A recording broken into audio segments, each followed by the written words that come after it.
video is for those of you who took my heart tray class. In this video, I will be covering how to remove the drips from the back of the heart and attach the feet. Today I'll be using my mini scraper and my heat gun, but if you don't have a heat gun, it's okay. You can use a hairdryer, and sometimes you can even get these drips to peel right up with the tape without adding any extra heat at all. I'm starting by removing any of the extra tape that I can. And with that done, we can address the drips. Like I said, I'll be using my heat gun for this step, but you can use a hairdryer or even do a test spot and see if the drips will peel off without any extra heat.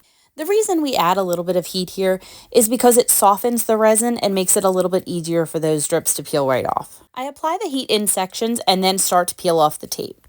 But please do be careful when you are adding heat. You don't want to overheat and burn your resin or yourself. I usually put a towel down underneath of my project for the finishing steps because when it's face down, I don't want to scratch it at all with something that's on my desk. If you feel some resistance in the resin when you're peeling the tape, add a little extra heat and that will help.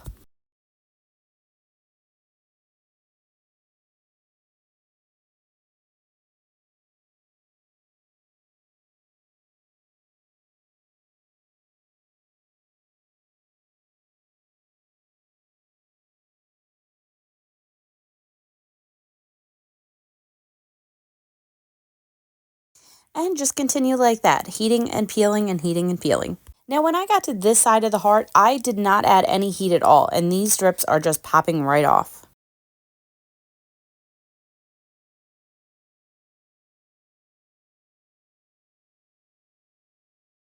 I did need to add a little bit of heat here because it was not peeling off.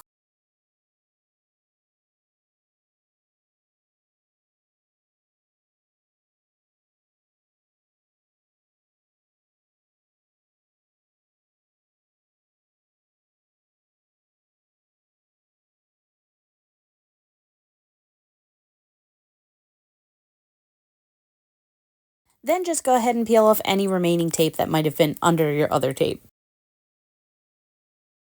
It's at this point where I go ahead and use my mini scraper because there are some jagged edges that are left after you remove the tape. I glide the razor parallel to the surface of the heart and just gently slide it along the edge, removing just those sharp pieces.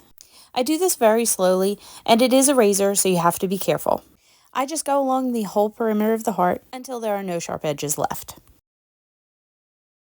If you think that your piece doesn't have any sharp edges, or you don't want to use the razor at all, that's okay. Move on to the next step, which is a light sanding.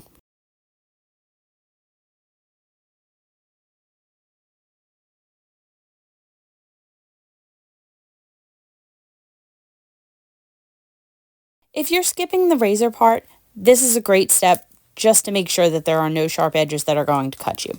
I'm just using a sanding block here just to knock down any of those sharp edges or anything I may have missed.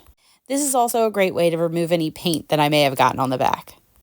With the drips and the edges all taken care of, it's time to add the feet.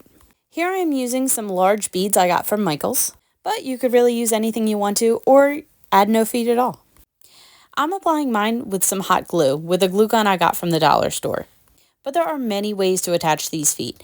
You could use wood glue, super glue, hot glue like I am, even some sturdy glue dots. Or you could choose not to use any feet at all. Remember, this is your project, so if you want to hang this on the wall, add a little picture hanging hook and hang it on the wall, or just leave it flat with no feet at all.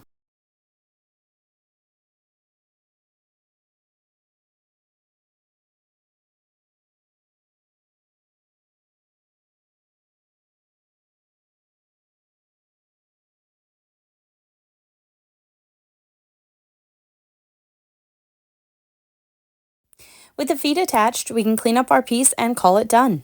Just note that because we used an Art Pro, which is not a super high heat resistant resin, this wouldn't be good for a trivet or any hot items. Thank you so much for making this heart tray with me, and I'd love to see your finished heart.